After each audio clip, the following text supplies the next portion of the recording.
Net lease versus gross lease. In the world of commercial real estate, landlords never seek to be outdone when it comes to the rent that they charge commercial tenants for renting the leased premises. Nevertheless, the manner in which landlords structure rental payments can vary substantively, based on how the landlord believes it will best incentivize a prospective tenant to commit to the proposed lease arrangement. As such, we find landlords utilizing two common forms of lease arrangements for purposes of leasing commercial real estate, namely a net lease and a gross lease. A net lease involves a composite rental fee arrangement consisting of 1. A consistent base rent that is paid on a recurring basis, subject to a specified escalation arrangement, and 2. A variable rent charge, typically equivalent to the tenant's proportionate share of the building and real property's insurance, realty taxes, and operating expenses incurred by the landlord.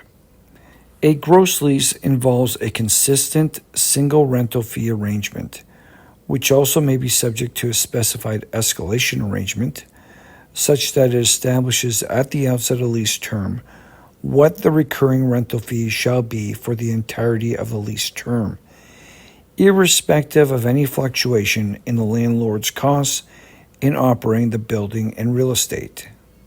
This means that if there is an increase in the landlord's cost as to the building and real property's insurance, realty taxes, or operating expenses, there will be no impact on the commercial tenant's rent payments under a gross lease, whereas the commercial tenant under a net lease would incur a proportionate increase in rental payments by way of additional rent to offset the added costs incurred by the landlord as per the written lease agreement.